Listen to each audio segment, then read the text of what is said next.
Hi friends, இன்றைக்கி நம்ம வீட்டில் மண் சட்டியில் செஞ்ச புளிச்சக்கீரை கடையில் தாங்க. நம்ம டெய்லி சாப்பாடு வைக்கிறதோட இந்த புளிச்சக்கீரை கடை இன்றைக்கி கொஞ்சம் சேர்த்து தாங்க வைக்கணும். ஆமாங்க, நம்ம இந்த முறையில் செஞ்சு சாப்பிடும்போது நம்ம வழக்கமாக சாப்பிட்ற சாப்பாட்டை விட கொஞ்சம் இஷ்டம் தாங்க சாப்பிட முடியும். ஆமாங்க, இது அப்படி ஒரு டேஸ்ட்டுங்க. அது வாங்க எப்படி செஞ்சேன்னு பார்க்கலாங்களா. புளிச்சக்கீரையை நல்லா வேக வச்சு தண்ணி எடுத்து வச்சுருங்க. வச்சதும் அதுக்கு தேவையானது என்னென்னு பார்க்கலாங்களா. கட் பண்ணி வச்ச சின்ன வெங்காயம் 200 கிராம், வரமிளகாய், சீரகம், கொத்தமல்லி, வெந்தயம், பூண்டு, தக்காளி தாங்க.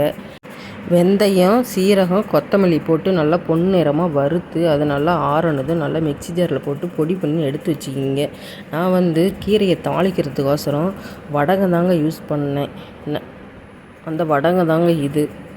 நல்லா ஒரு வடை சட்டியில் ஒரு 150 மில்லி நல்லெண்ணெய் ஊற்றிக்கிங்க. நல்லெண்ணெய் நல்லா காஞ்சதும் நம்ம அந்த வடகத்தை கையில் நல்லா தூளாக புட்டு உதிரி விட்டுக்குங்க. நல்லா வடகம் பொரிஞ்சு வந்ததும் கட் பண்ணி வச்சு வரமிளகாயை போட்டுக்குங்க. போட்டு நல்லா கொஞ்சம் லைட்டாக கலர் மாறினதும் கட் பண்ணி வச்சு பூண்டையும் அது கூடயே சேர்த்துக்குங்க.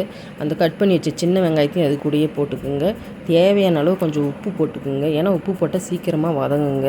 அப்புறம் தக்காளியும் போட்டுக்குங்க. தக்காளி போட்டு நல்லா ஒரு கிளறினதும் நம்ம ஏற்கனவே வறுத்து பொடி பண்ணி வச்சு அந்த பொடியையும் அது கூடயே போட்டுங்க. நல்லா போட்டு நல்லா கிளறி விடுங்க. நல்லா கொஞ்சம் கலர் மாறினதும் கருவேப்பிலை லைட்டாக கொஞ்சோண்டு போட்டு விட்டு நம்ம வேக வச்சு அந்த எடுத்து வச்சுருந்த கீரையும் அது கூடயே போட்டு நல்லா ஒரு கிளறி கொஞ்சம் நல்லா கிளறிட்டு திரும்பவும் அந்த சட்டியிலே எடுத்து போட்டுருங்க.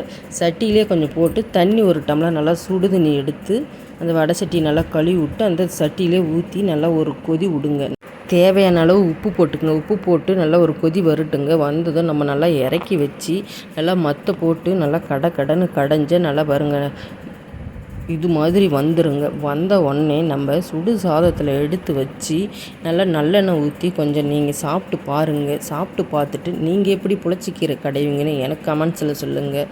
பாய்.